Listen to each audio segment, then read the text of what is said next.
Hi, my name is Lyric, and today we're doing an NBA tier list of the 75 greatest players of all time from the NBA official 75 list. So this is going to be quite a long video because, there's a lot of players here. Because there's 75 of them to be exact. Actually 76 because they tied on the vote. So 76 players. And we're going to be putting them in this tier list. The tier list goes GOAT, Legend, Great, Top 50, and Top 75. Now, the GOAT category, I'm giving it to one player because, greatest of all time, it kind of implies one player. Top 75 and Top 50. So the Top 75, I think, going to be the bottom 25 out of these 75. Actually, I'll do the bottom 26 because there's 76 here. So 26 players are going to be in this category. And then I'm going to put 25 players in this category. So this will be...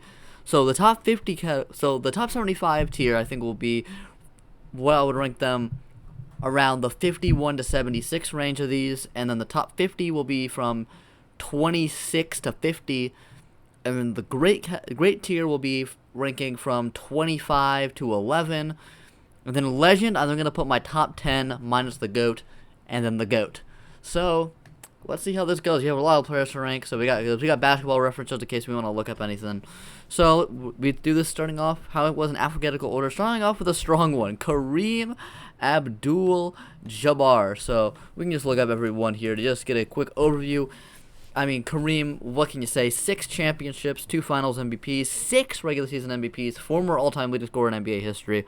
Career averages 25 points, 11 rebounds, 4 assists, which is especially impressive because he played for 20 years.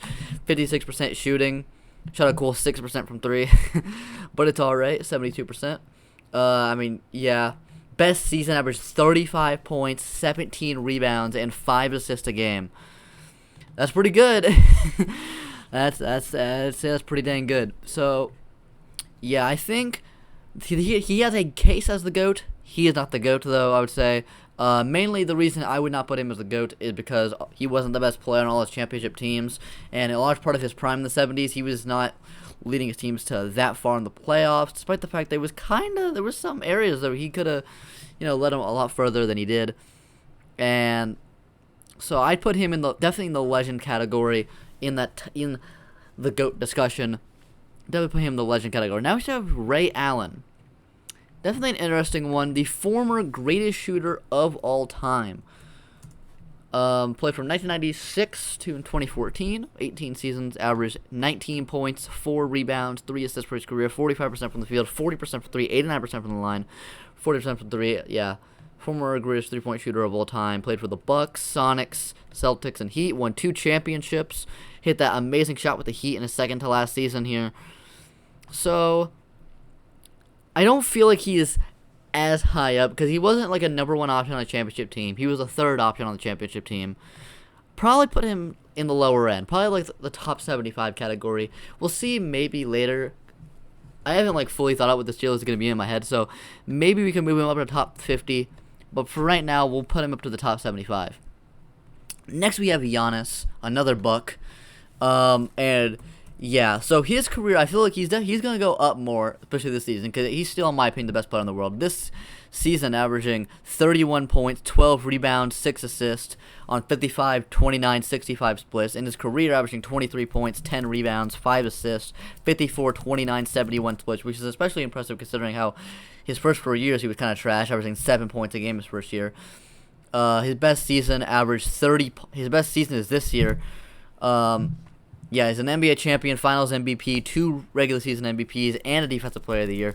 He's one of the greatest two-way players in NBA history. He's not top 10 all time, though I definitely think he can definitely get there. 100% can get there. But for right now, I'd put him in the great category. I don't think he's on an all-time echelon level because he's only won 1 championship so far. But he is definitely on track to, by the end of his career, ending up in this category. But for right now, he's in the great category. Make sure to comment below what you agree or disagree with these too, because I like arguing with people on the internet. Next up, we have Carmelo Anthony, one of the greatest scorers in NBA history, but he really can't do much else. It is basically the entire criticism of his career. Averaging 23 points, 6 rebounds, 3 assists a game for his career, 45, 36, 81 splits for the Nuggets and Knicks mostly, also a few other teams at the end of his career. Has not won a championship. Best year, averaged 29 points, 7 rebounds, 3 assists for the Knicks, won a scoring title. Probably top 75. I feel like the top 50 range is either guys who were... I feel like I don't feel like Carmelo Anthony could be the first option on a championship team. And I feel like to be top 50, you have to be at least capable of being, even if you weren't the number one option on a championship team, you have to be like the talent able. I don't know. Maybe he is top 50. We'll put him in top 75 for now, but I'm heavily considering putting him in top 50. And by the way I put him in the rows is not going to be ranking them, because if I rank them individually, this would be like 5 times as long. So if they're just generally in that category, I'm not saying that Ray Allen's better than Carmelo Anthony or the other way around. So next up we have Anthony Davis, one of the most interesting picks in the top 75. Because a lot of people don't think he should have made it. I think he actually does deserve to make it. I just think Dwight Howard also deserved to make it. Yeah, for his career is averaging 24 points, 10 rebounds, 2 assists, 52, 30, 79 splits. But this season averaging 26, 13, and 3, 56, 26, 79 splits. He won an NBA championship in 2020, which is very underrated championship for him. I mean, he was literally the Lakers' leading scorer for the championship team. His best season averaged 28 points, 11 rebounds, 2 assists, 2 steals, and 3 blocks a game.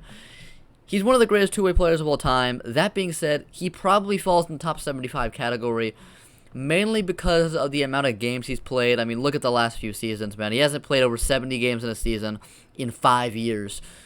And I don't feel like you can be into this category if you're not that. So I can maybe consider him moving up because of his two-way play. But, because a lot of these guys are mostly one-way players like Ray Allen and Carmelo. But we'll leave him there for now. Next we have Nate Archibald. Actually pretty underrated considering he had one season where he went absolutely insane. Okay, yeah, Tiny Archibald. He went absolutely insane one year. Yeah, 34 points and 11 assists a game. Won the scoring title and the assist title. That's nuts. That being said, yeah, probably top 75. He's not really like that guy. Like, that was really an outlier year from him. Like, he had really good years at this point, but yeah, he's not like that guy. You know what I mean? Like, when people think of all-time greats, most people don't think of Tiny Archibald. I don't feel like, yeah, he's also like not a two-way player. That's a really good season though. 49% shooting, efficient too. I don't know. Yeah, he's definitely not the number one option on a championship team though. I wouldn't put him top 50 category. Next we have, is that Paul Arizon? Pretty sure that's who that is. That is who that is. Okay, so Paul Arizon. Yeah, really good player in the 50s. Won a championship with the Warriors. He's the second option alongside Wilt here. Yeah, he's definitely in the top 75 though, because he was just a really good player back in the day. Where, yeah, I feel like to be like in the upper echelons when you're from earlier eras, you know, you have to like really transcend your era. And I feel like he didn't really do any of that. He was just like, he was like the I don't know. Who's a guy who's just like won one championship? Can't think. I can't think of anyone. Okay, whatever. Okay, yeah, but he's not like when you think of the '60s. I feel like you would put like Jerry West, Oscar Robertson, Wilt Chamberlain. I feel like he didn't really compete with any of those guys. He was never like the top guy when those guys came along. And once those guys came along, he wasn't the first option. He wasn't going to be leading a team to a championship, even if the Celtics dynasty wasn't so stacked. Next up, we have Rick Barry. Rick Barry won a championship. He had actually pretty insane numbers. Had the underhand free throw he shot 89% with. 25 points a game for his career. His 1975 championship is actually one of the most underrated championships of all time. Because it was a truly underdog championship. He averaged 30 points a game multiple times. 34 points a game in the ABA in his best season. He was barred from playing in the ABA. Why? 36 points a game. Yeah, and that one was in the NBA. He averaged like I'm pretty sure he has like the highest finals average in history because of the two finals he made. He averaged like 40 points. I'd put him in top 50. I mean, he did literally lead a team to a championship, and he has insane numbers. His career is kind of underrated, partly because he played in the ABA as well, and that league's not really appreciated as much. But I mean, if you average 31, 6 and 6 with 3 steals a game, good efficiency, and he led the team to a championship and Finals MVP. I mean, like, if that's not top 50, I mean, That has to be a top 50. Next up, we have Elgin Baylor. Very interesting, this one. Elgin Baylor has some of the most insane stats of all time. Best season, yeah. 38 points a game. 19 rebounds for a small forward. And 5 assists. Yeah, he never... Okay, the biggest thing about Elgin Baylor, he might very well be the greatest player of all time to never win a championship. And that's a really big mark on him. That's a really big mark. When you're in the era where, like... I don't feel like he was ever the best player in the world and stuff, so I don't feel like he's done that... I put him in the great category. I mean, I cannot look at a guy who averaged 27 a game for his career...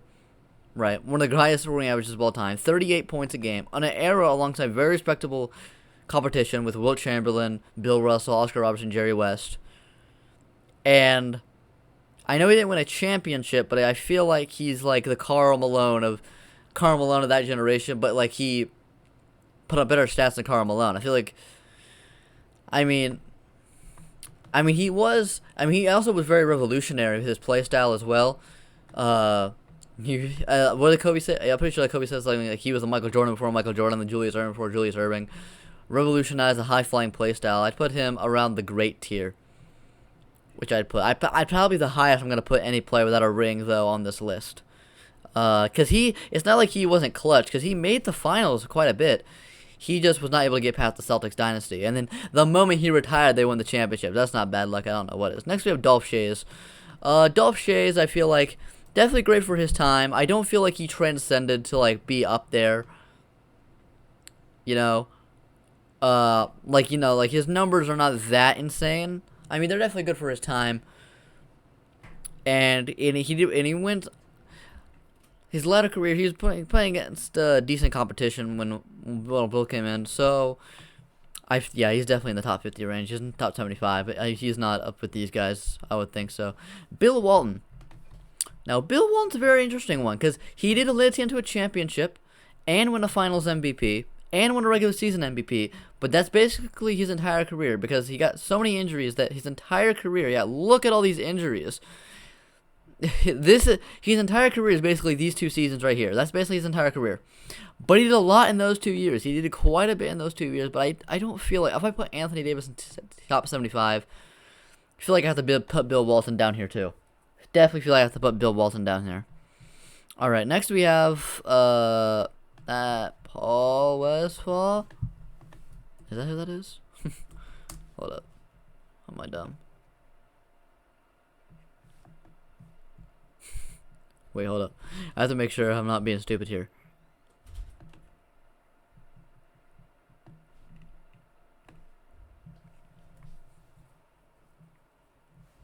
Let me make sure I'm not being stupid.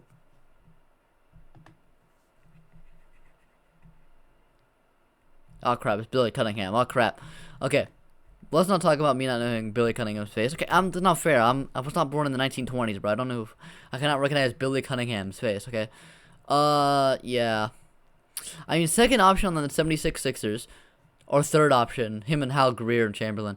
One of the greatest teams of all time, but definitely not like ever the guy in the league or that guy for big championship teams. Going in the top 75 category. Next up, Larry Bird, the exact opposite of what all I just said.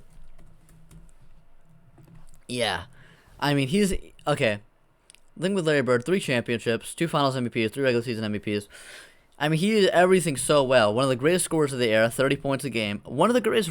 He might be the greatest rebounder at his position ever. 11 rebounds a game down here. 11 rebounds a game. And he's one of the greatest passers of all time. He often gets overshadowed a little bit by that because of he played his rival was literally the greatest passer of all time. But like 8 assists a game as a small forward, like that's like LeBron stuff. He was a solid defender. He made all defensive teams, which people don't even talk about a lot. And he's one of the most efficient players of all time. He has multiple 50, 40, 90 seasons, and he's one of the clutchest players of all time. That's definitely the legend category. He's not the GOAT. He's not the GOAT. Because he's not an all-time great defender. He's a good defender, but he's not an all-time great defender. And also, he did get out. He wasn't always like the most dominant player. Against like Magic and stuff. Sometimes Magic did outplay him. Sometimes, you know. And he also had a very short career because of injuries. Not his fault, but it's just how it goes. So he's definitely in the legend category. His nickname is literally Larry Legend. How could he not be in the legend category? All right, Bob McAdoo, NBA, a very underrated player because he literally won a league MVP and he averaged like 35 points a game that season, which is pretty insane. Yeah, 3 straight scoring titles, averaging 30 points a game. That's really insane. Damn, he played in Italy till 1993. What the hell?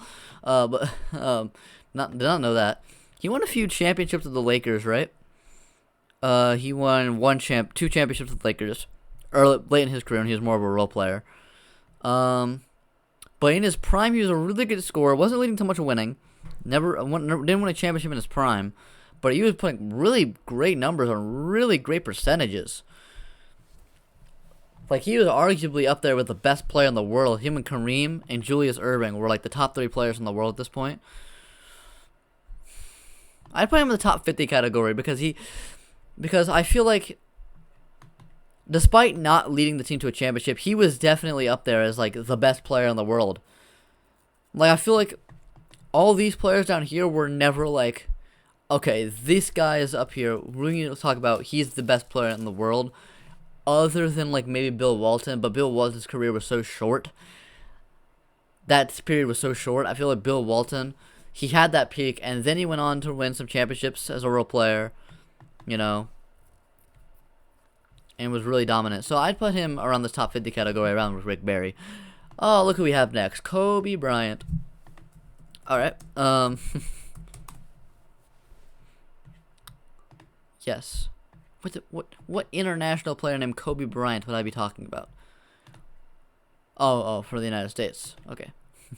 Why would I be looking at Kobe Bryant's international stats? I don't know.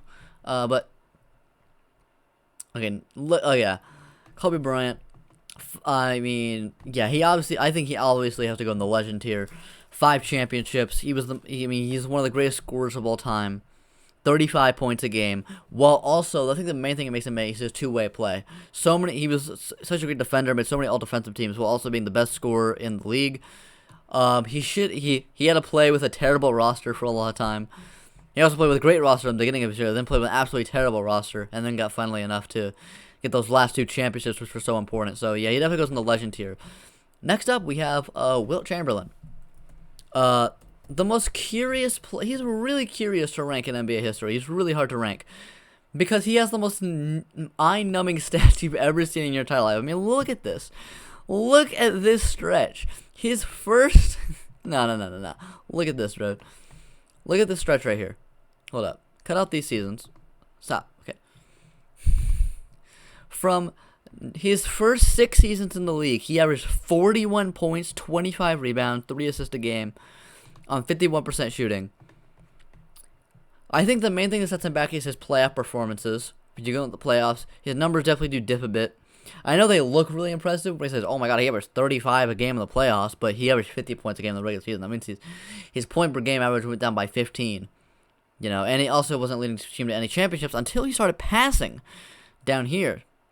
You see, when he was averaging 22 points, 29 rebounds, and 9 assists a game. His numbers are so insane.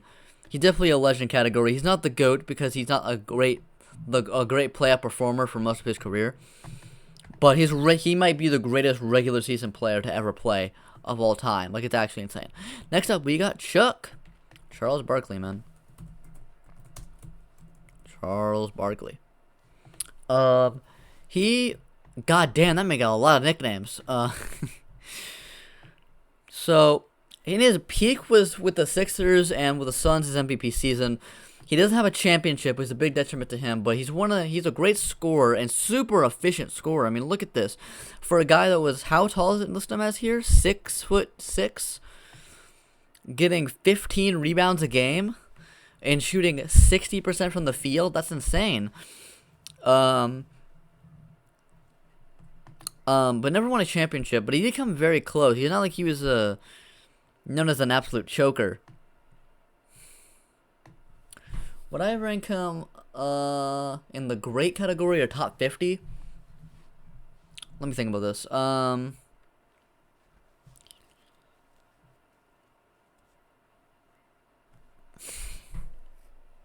It's really close. I'd probably rank him in the top 50. I don't think I'd rank him on the all-time great category because to get up there without a ring, I feel like you have to do something absolutely extraordinary, like average 38 points a game, or like, like Elgin Baylor. I don't feel like he did anything to justify not getting enough to get to my ring to put him all the way up with guys like Giannis, like what Giannis has done. So I'd probably put him around the tick with these guys. This actually makes sense this tier, having those three guys in it. Oh, now we're on to another ringless man, Mr. Christopher Emmanuel Paul. Another current player. So this is subject to change, barring anything, like winning a ring with Kevin Durant and Devin Booker. But yeah, he's been one of the most. If you look at like the advanced stats, according to like advanced stats, he's the greatest point guard of all time. But he's obviously not the greatest point guard of all time. But he's had a lot of playoff troubles. But in the regular season, he's been a very, very consistent player. He's always been up there, like, in talks as best point guard in the league for, like, 10 years. And I feel like he's a very all-around player. A great two-way point guard. One of the greatest two-way point guards. I'd probably put him in the top 50 tier. Top 50 tiers. A lot of the ringless guys, I think, are going to end up around this top 50 tier, which you see from these four guys. Well, two of them have a ring, but they're not. They have a ring, and these two have a ring, but they're not on the level of like Giannis level rings. I feel like that are gonna get up here. So I feel like these four guys are on the same category. Where I feel like you put Charles Barkley in Rick Barry's position, I could see him getting a ring. Like Chris Paul, I feel like is on the same level as these three guys. Next up, we have Clyde Drexler. This one's pretty interesting. Okay, so he is a champion, two-time champ. Oh no, it's one-time champion with the Rockets. Sorry, he wasn't on the first championship team. But yeah, he was very dominant with the Blazers. 25, 7, and 7. He led them to 2 finals appearances. I feel like he belongs with these guys in the top 50 tier. A lot of guys were getting here around the same area where they put up great stats, but they were never. I've never feel like they were really in discussion as like top 5. No, like they were in discussion as top 5 in the NBA. But I feel like they didn't like set records and have all-time great seasons as the guys I'm gonna put in this great category did. Next up, we have Bob Cousy, one of the most controversial players. Because every time someone brings him up, is just calling him a plumber, which he does not deserve because he's one of the greatest players of his time. Okay. That's insane coming back after that many years retired. But, yeah. He obviously played a much weaker era, right? But in this era when he was playing against Oscar Robertson and stuff, he was not playing nearly as good as Oscar Robertson or Jerry West, but he was still winning championships. He was one of the leaders in assists. He was a true basketball pioneer. I'd put him in the top 50 category for what he did to the game. I feel like he's impacted at the time. For his time, he was way more dominant than any of these guys on the top 75 tier. But because of how he was outplayed when more competition came to the NBA, and I don't feel like he would be on the level of these guys up here. Like when Elgin Baylor came into the NBA, he was already better than Bob Cousy. So yeah, next we have Dave Cowens, a player people don't talk about enough. For a guy that literally won an MVP, and just people don't talk about him. But yeah, won 2 championships with the Celtics, as being arguably their best player. He wasn't like the best player in the world ever, like he wasn't on he was like the best player on the best team, but he was never like, oh my god, like did Dave Cowens just have a historic season? Like, not really. I feel like like we're getting so many guys in this tier. I feel like I'm putting too many. Ooh, should I? We'll put him here. Okay. Damian Lillard. Crap, I keep putting all the guys in the same tier. No. Damian Lillard, I feel like definitely is a step below. But he has insane stats. He's averaging 32, 5, and 7 this season. Yeah. I mean, his scoring numbers are so insane, but he's never won anything. I feel like he's definitely in the same tier as Anthony Davis. I'd put him. If anything, I'd probably rank Anthony Davis above him all time. So he definitely has to be in the top 75 tier. That is Dave Bing. Yeah, there's not much to say about him. I don't think so. I feel like he's digging down in the top 75. Yeah, nothing. I don't see anything that special here. Like obviously, yeah, all-time great scorer for his time. Probably like a perpetual top 10 player of the time, but like not in the level of anyone above him. Like all these guys, I feel like all the guys in the top 50 are MVP level players, mostly, right? But they're not carrying a team or putting up historic nights like the great tier and above are. That's what I'm really defining this tier as, and these guys are a bit below that. So now we have Dave DeBuscher.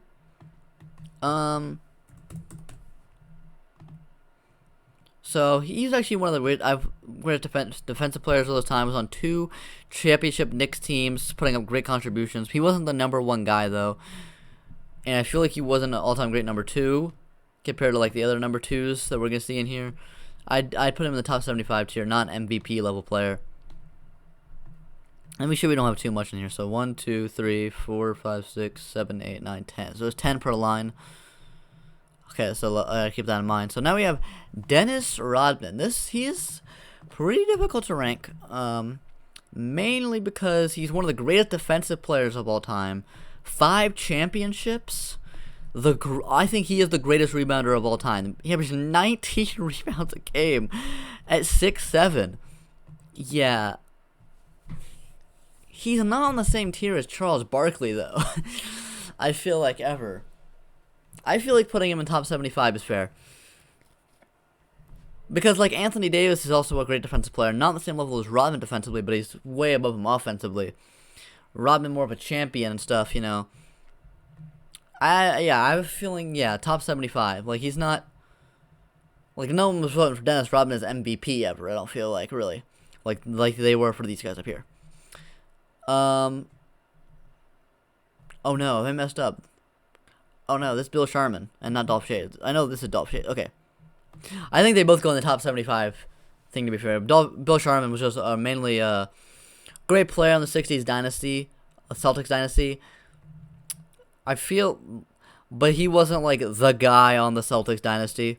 Wasn't an MVP on the level of, like, you know, the other guys of his time. So I'd put him top 75.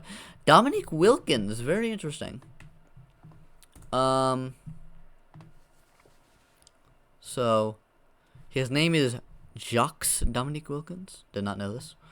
Averaged 30 points a game. His best season. Played a lot of seasons. But he's top 50? I feel like he's top 50. Because he was, I think, an MVP level player. Like, people were voting him as... He was giving some MVP votes. I mean, averaging like... Look at all... He had a bunch of seasons in a row averaging 30 or coming damn near averaging 30. He had that battle with Bird. Yeah, I feel like he's top... Yeah, he's definitely... I put him in the top 50 category, 100%. Tim Duncan. Okay, now we're getting to another big hitter here. Tim Duncan. Now... Okay, let me think about this. So Tim Duncan, I feel like I'm going to say some controversial here. 5 championships. His 2003 run, I've been watching the 2003 finals. He's absolutely fucking insane in the playoffs there. Like, he is the most amazing two-way player there. With that being said, this is going to be my most controversial one, I think, so far. I'm not putting him in the legend category. Okay. The legend category I'm reserving from the players from 2nd ranked to 9th to 10th ranked. On here to have a top 10 and then the GOAT. I feel like Tim Duncan is not top 10. You'll see why I think this. Okay, I think all 4 of these players have done more things than Tim Duncan.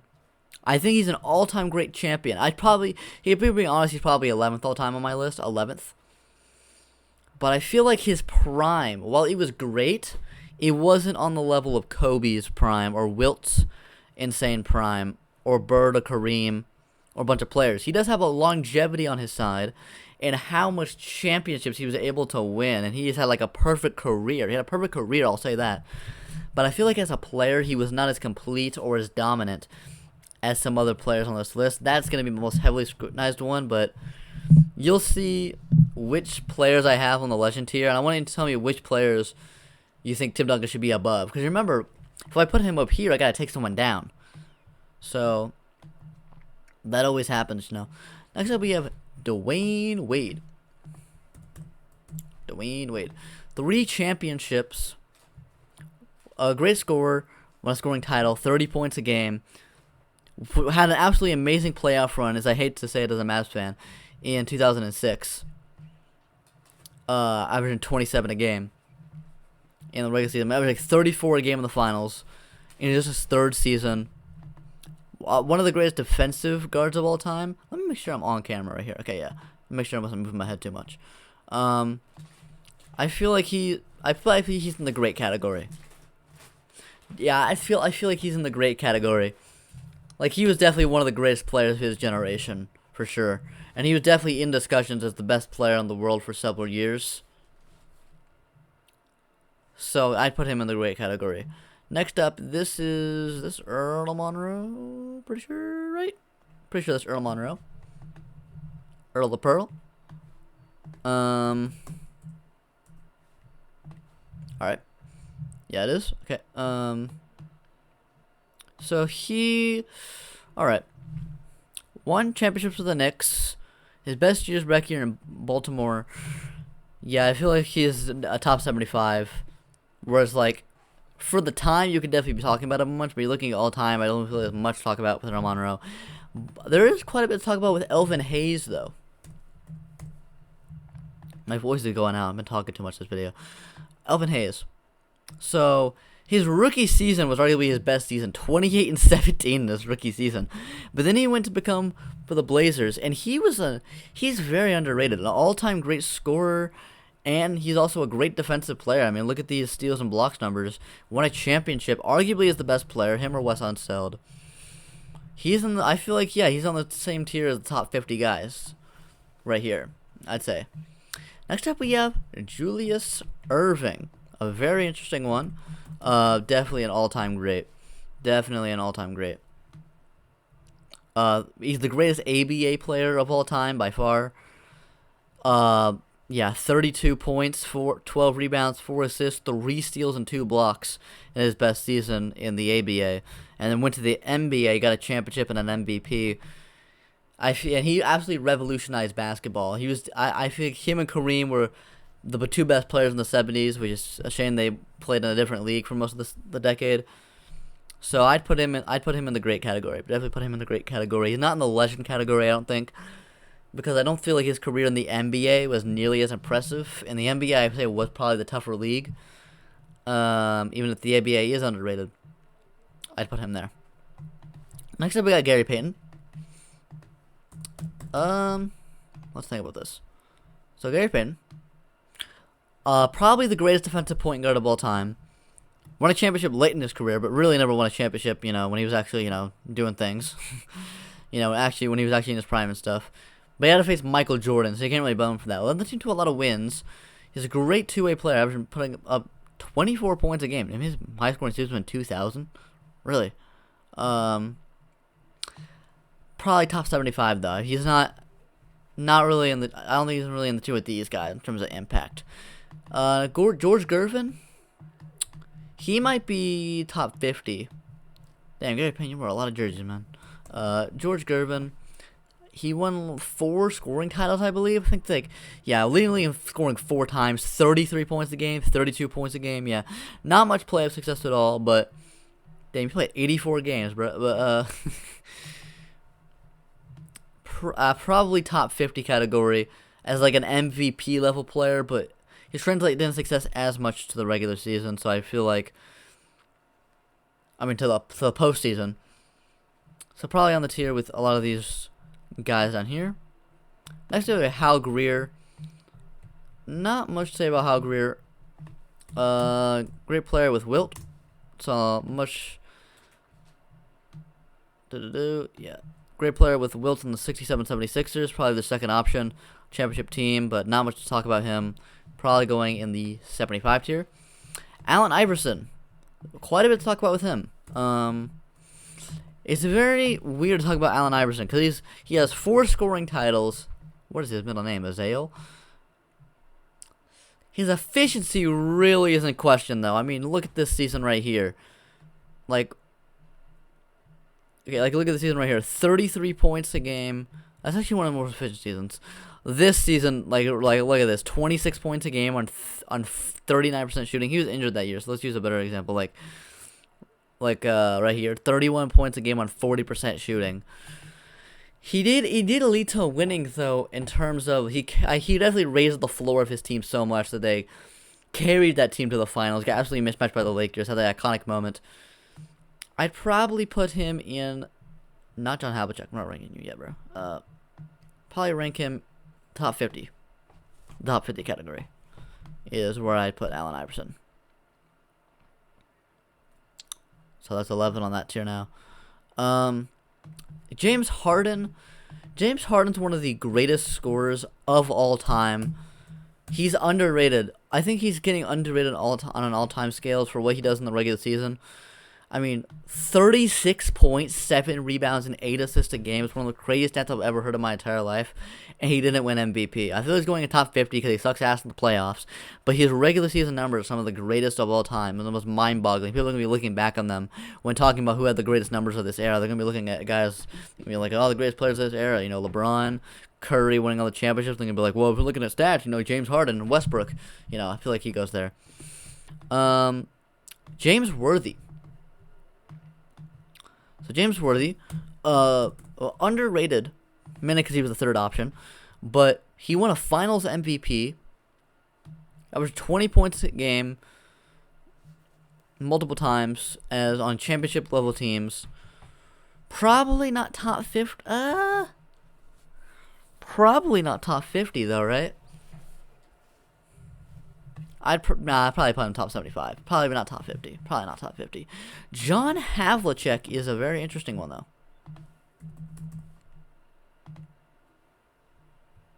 though. He won 8 championships. I feel like he's so underrated all the time. 29 points a game, 28 points a game. Wow. He was arguably the best player he was probably the best player on the last few Celtics teams, since Bill Russell was getting older. Then led the Celtics to 2 more championships, 74 and 76.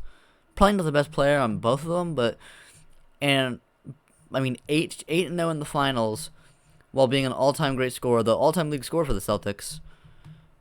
I'd put him, honestly, in the great category. Being honest, probably the great category. Right there. Magic. Lots to talk about with him, obviously. Yeah, he arguably is the greatest offensive player of all time. Offensive player of all time. With his elite level passing, 13 assists a game and 20 points is insane when you realize the amounts of the way he was distributing. It's not just he was distributing a lot, the way he was doing it and how much success he was leading his team to, leading to one of the greatest dynasties of all time. He's definitely going to have to go up. If it'll let me scroll back up. Not there.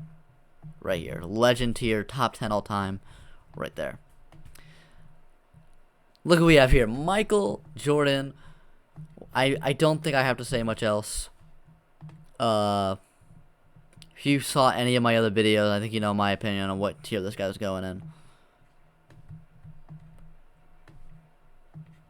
Right there. Right there. Alright. Kawhi Leonard. Kawhi Leonard's one of the most weird players to rank all time. Because at his peak, he was like the best player in the world, arguably. But also, he barely plays. But I feel like it's different from an Anthony Davis and Bill Walton situation, though. Because I feel like when he plays, he is legitimately the greatest two-way player in the NBA. On a balance of offense and defense. He won that great chip with the Raptors.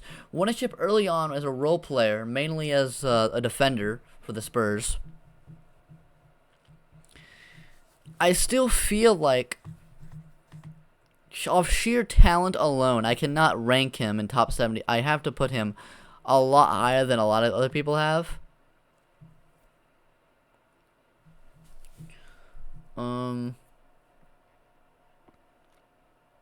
Kawhi Leonard is not on the same tier as James Harden. I put him in the great category here. Yeah. I'd say that's fair. The great category. Elgin Baylor.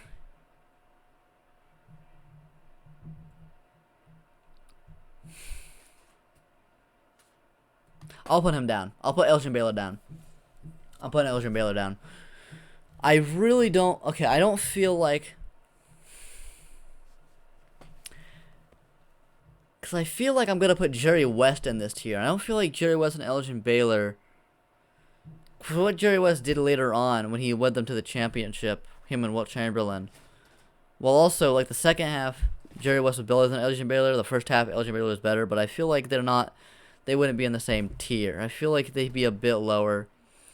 Because James Harden also puts up all-time historic numbers, but doesn't win championships. Elgin Baylor, the same thing, doesn't win championships. I put him a tier lower. So we're lowering him a little bit. Kevin Durant. Arguably the greatest scorer in NBA history. Durantula. Kevin Durant really on the Suns, bro. Goddamn. Yeah, 4-time scoring champion. He's arguably the greatest scorer in NBA history. He's shown to be clutch. The main thing about him is he doesn't led a team to a championship, really, as like carry a team to a championship. But like it's Kevin Durant. He's in the great category. He's in the great category. He's one of the most talented players in NBA history. He was a top 3 player in the world. He's top player in the world for like 10 years. He has to be in the great category. He has to be in the great category. Kevin Garnett, one of the greatest two-way players of all time. Spent a lot of his career with Minnesota, though, which really hurt him because the team was just so bad. But in 2004, he led them to the conference finals, then won a championship with the Celtics, Big Three Celtics. He's like one of the most versatile players of all time. Look at all the points, rebounds, and assists he was averaging. 6 assists a game in his best passing seasons. Look at this. As a power forward, I feel like he really revolutionized the power forward position as well. I'd put him in the great category. Put him in the great category. I feel he's better than Karl Malone. Because like what he did on the two-way level, like Karl Malone, but also went on to get it done with the Celtics, you know. And I mean, he got a lot more done with the Wolves in that 2004 season, making the conference finals, that he ever should have done. So I'd put him in the great category. Kevin McHale's interesting. Ranking second options are very interesting, because I really don't know where to put him. Why am I looking at his coaching career, bro?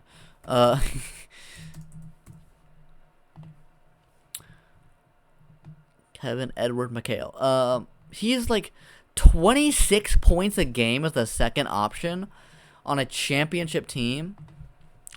That's really good. I feel like that's enough to put you in the top 50 tier. Well, Anthony Davis also did that, though. Oh, okay. That really puts things into perspective, because Anthony Davis also was averaging 26 points a game at the second plus team. That's literally exactly what Kevin McHale did. Alright, that's fair. So either we bump them both up to top 50, or we keep them both in top 75. We'll keep them both in top 75 for now, but there might be some changes to that. We'll see. So either they're both getting bumped to top 50, or they're both staying in top 75. Jason Kidd, interesting. He was like the greatest point guard in the world for so long. He was like, people don't talk about his inefficiency though from the field. Like, he could not score for a good portion of his career. Like, his best seasons 02 and 03, 39 and 41% from the field, like his like best seasons ever. So great at passing though, 10 assists per game, and he got more efficient. No, he didn't. I remember him getting a bit more efficient, but no, he's really inefficient. But his playmaking is so great. I feel like he's on the same tier as like an Allen Iverson. So I'd put him top 50. Ooh, he actually might be lower though. He might very well be lower. No, because there was a time like Jason Kidd was like, it was like the best players in the world. Tim Duncan, Shaq, Kobe, Jason Kidd. After when he was like leading the teams to the finals and stuff, so I'd put him top 50. I'm thinking of maybe putting Carmelo Anthony, Anthony Davis, and Kevin McHale higher, but we'll see how this goes. Oh, look who we have next. Y'all guys' favorite player, right? LeBron James. I'm not LeBron Nash. LeBron James. LeBron Ramon James. Yeah, I think it's pretty obvious where he's going. He has the greatest career in NBA history, I think. He's not the greatest player, but I think he has the greatest career in NBA history. All-time leading scorer in NBA history. What do I have to say? He's in the legend tier. So we have 6 players in there now, so it means we can fit 3 more. Because the top 10, but number 1's in the GOAT category, so 3 more players going in there. Lenny Wilkens, I don't think he should have made the top 75, I'm not going to lie to you. I don't feel like he did anything. Like, I don't understand how he's above Dwight Howard. He's definitely in the top 75 category. Next up, we have Jerry Lucas. Another guy in the top 75. Not on the same level as like an MVP, the MVP level players up here. Karl Malone. This video is getting really long, so I'm going to stop going to every single one's basketball reference page. But Karl Malone is going to go, not there. Actually, yes, he will go there. Yeah, because he's not in the, I don't think he's in the great category. Because once I said, I don't think any ringless players going in the great category or higher. For me. And he also is a choker in the playoffs, not just ringless, just by chance. He has some. He's for sure chokes in the playoffs. So, and also he's a pedophile. So, we'll put him in the top 50 category, because I feel like he's on the same level as like an Elgin Baylor in terms of ringless players. Yeah, like him and Charles Barkley on the same tier. Moses Malone. Moses Malone is better than Karl Malone. He is in the great category. Yeah. He's in the great category, 100%. He has to be in the great category. I mean, yeah. He's one of the most underrated players of all time. Won a championship. Absolutely. Won a finals MVP. One of the most dominant teams of all time. The 83 76ers. Fo. He's a 3-time MVP. In the same time, Kareem Abdul-Jabbar, Magic Johnson, and Larry Bird were in the NBA, and Julius Erving. Moses Malone won 3 MVPs. And people don't talk about that enough. He's the greatest offensive rebounder of all time. People don't talk about him when they talk about all-time centers enough. He's in the great category. George Mikan. Very interesting player to rank. I'll rank him top 50.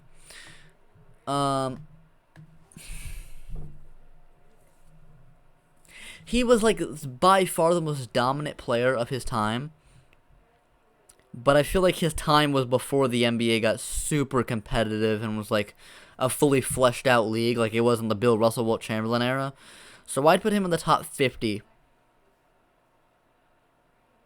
Because I would respect players that came afterwards more than his accomplishments comparatively to his era, because I don't feel like he had the most fleshed out era and stuff. Though very revolutionary player and the greatest player of his time. Steve Nash. This is a textbook top 50. I mean, it's just like these. It's just like a lot of guys in the top 50 tier. Great players, MVP level players, never won a ring. He's also not a great 2-way player, so he's mostly just offense. But he's an all-time great offensive player. But he's not on the level of like a great player who's leading his team very far, or is like an all-time talent. So I'd put him. Well, he's an all-time talent, but you know what I mean. So top 50. Here we go, boys. Dirk Nowitzki. Let's go, Dallas Mavericks. Yeah, he's definitely in the same tier as KG. It's a pretty big debate who's better, Dirk or KG, but I think you at least have to say they're in the same tier. They're both in the great category here. I mean, Dirk Nowitzki led his team to the greatest. I think the gap in their defensive, in their defense, is made up for one, Dirk being a lot better offensively, and 2, him winning the greatest championship in NBA history. Like, come on now. Okay. Hakeem Olajuwon. He is arguably, him and Bill Russell, very arguably the greatest. The greatest defender of all time. I feel like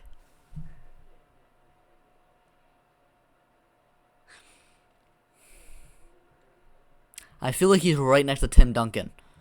I feel like I have the 9 players in my head I want to be on this tier, and it's very close. But I feel like all these players, Kareem, Bird, Kobe, Wilt, Magic, LeBron, I can't make a case for Hakeem over any of them. Because every one of those guys, except for Magic, is an all-time great defensive player.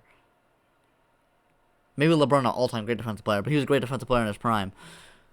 Magic is the only one here that's not an all-time. Well, Bird is also not all-time great defensive player. But he's a great defensive player.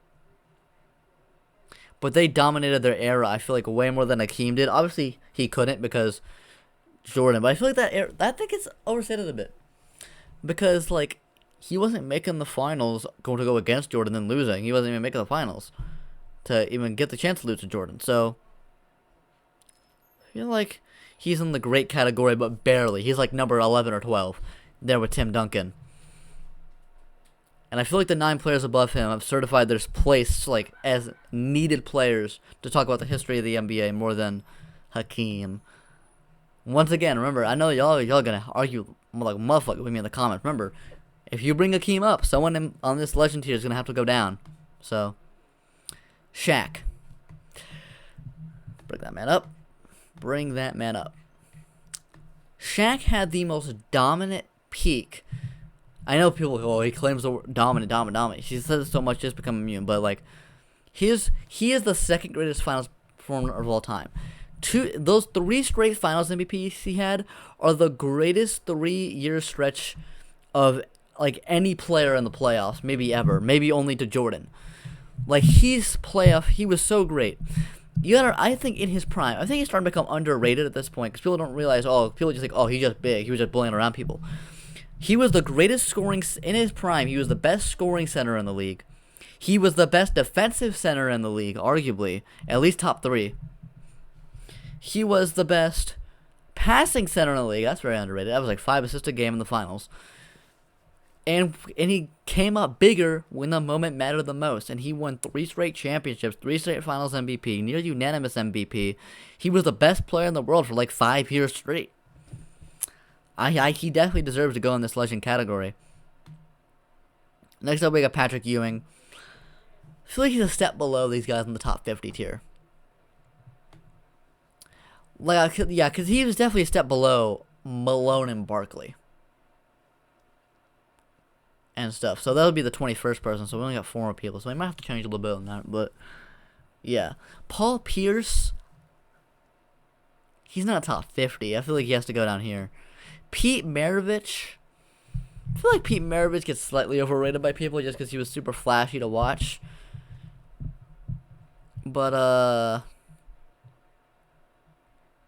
he never like got any farther in the playoffs. But he didn't put up all-time great historic numbers.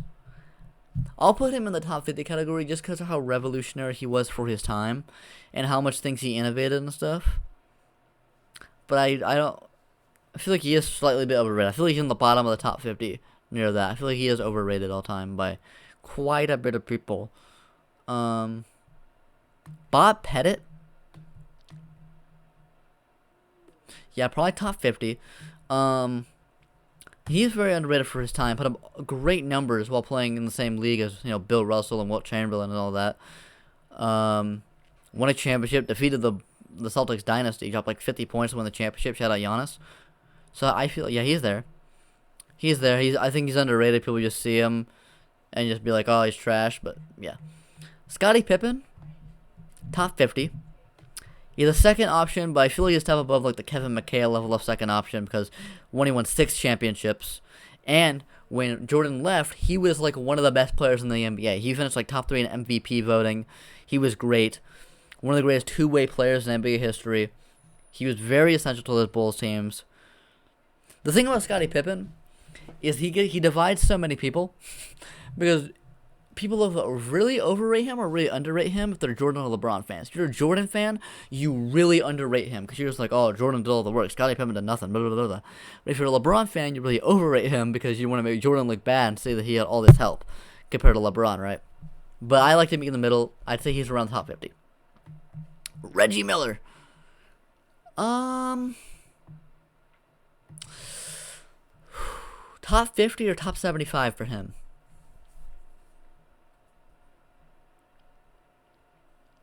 Let me look at the last players here to make my final decision here. Let's rank some easier players to rank before we do this in all in order. So Oscar Robertson.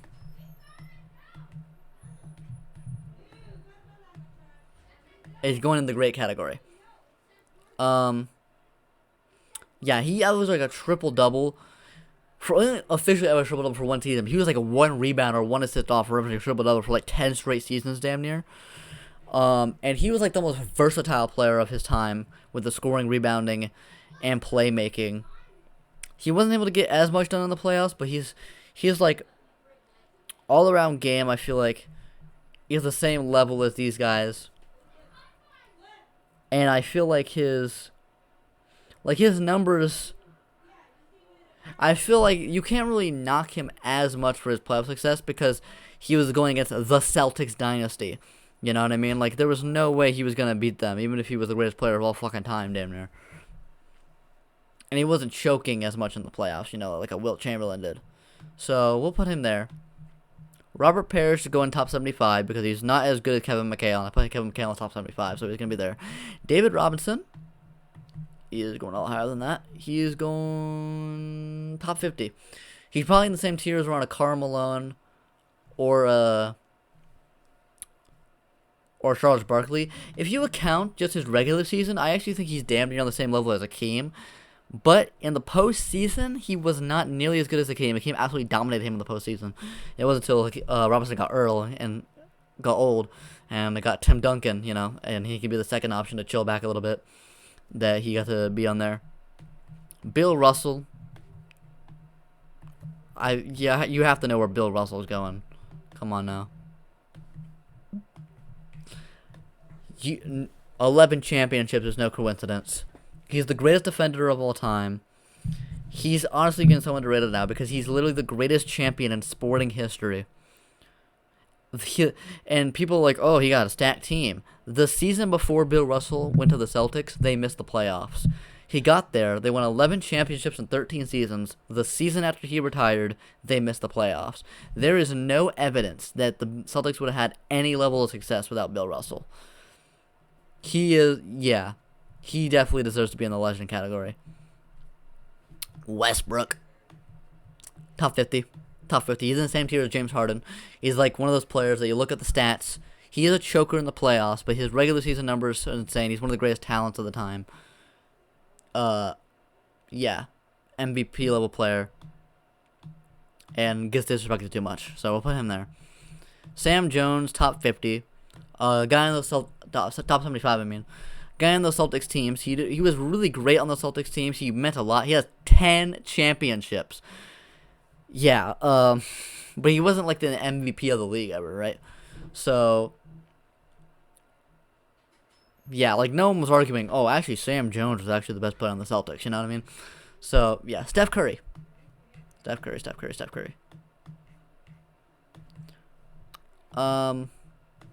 Yeah.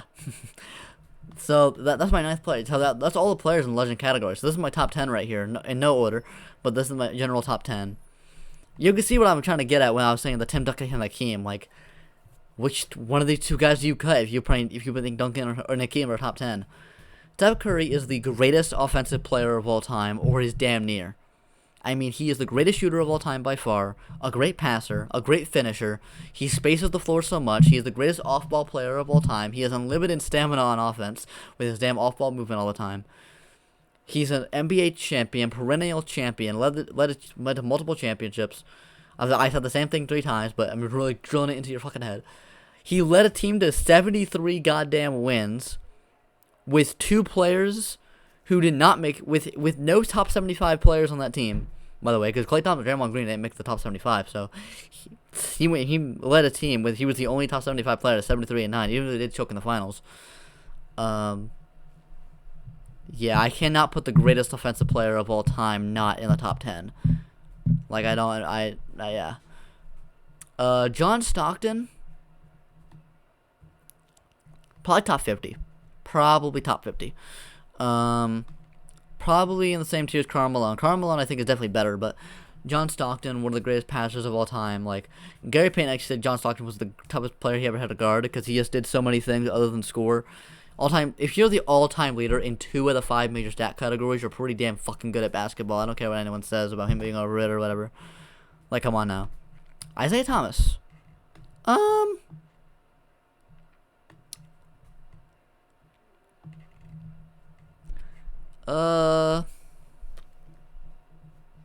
me think about this. I put him in the great category. Because he went head to head with some of the greatest players in NBA history. So 15 players will be in this. So 2 more. So with some of the greatest players in NBA history, he beat Larry Bird, Magic Johnson, and Michael Jordan in the playoffs to beat his 2 championships. He might have, people don't talk about this, he might have the toughest road to his 2 championships. I mean, being Larry Bird, Magic Johnson, and Michael Jordan to win championships, I mean, that's pretty insane. He's one of the greatest scoring and passing combinations of all time, so he has to be in there. Nate Thurmond, probably top 75. Not much to say about him. Another one of these players that was super great for the time, but compared to a lot of all-time greats, not much to talk about him. Oh, and that's the...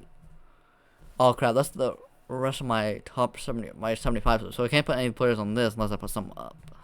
Wes Unseld, top 50. A regular season MVP and finals MVP, but a lot of people say he didn't deserve either of them because it's a pretty weak MVP and finals MVP. A lot of people say Elvin Hayes should have won MVP. He didn't put up all-time great stats. He's a great defender and great for the Wizards. I mean, both at the time. We'll put him in the top 50. He's not in the all-time great category. And by the great, I mean the great tier. Walt Frazier. Oh crap. Okay, this is getting really hard to rank now. Jerry West. We'll put him in the great category. Mr. Clutch himself. You know. Yeah, there's not much to say about him. I mean, yeah, it's Jerry West, man. Not much you could say. Won a championship, one of the clutch players in NBA history. He was a great two-way player of his time. People don't talk about that a lot. And, like, yeah, he was, like, almost the best player in the world for multiple years. I need one more player on here. Not gonna be any of those 3, so I need one more player on this tier. So one of these guys is gonna have to move up. Who in this tier is moving up?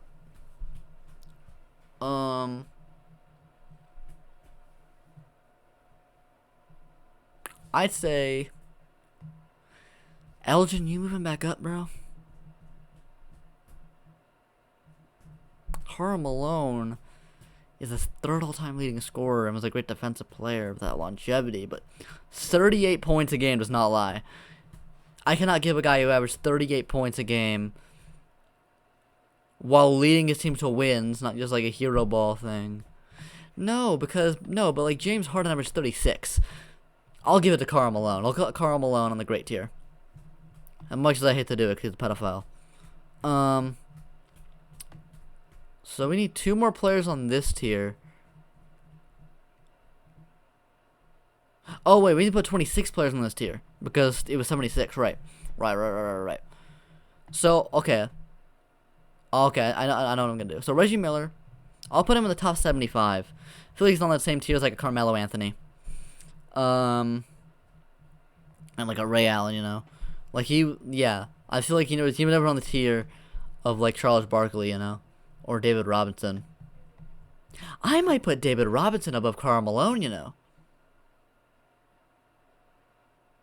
Ooh. David Robinson. We'll go with Karl Malone for the longevity, but he's hanging on the strings. And we have the 2 Knicks as our last 2. And, wait, we can actually see if we go over here.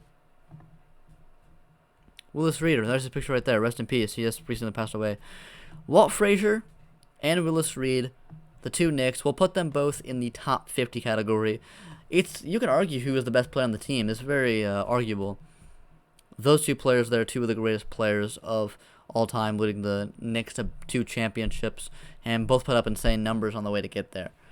Will Reed getting the Finals MVP, but Frazier putting up better numbers, really, when you look at it. So here is my, can I save this? Can I, save or download? Here we go. So here is my top NBA 75 tier list. Let's download this image so we can post it. I'll post it on like the community tab or something. Let me get the full image in one thing so you can see. There it is. There's the entire NBA 75 tier list. Do you agree or disagree? And yeah. Bye.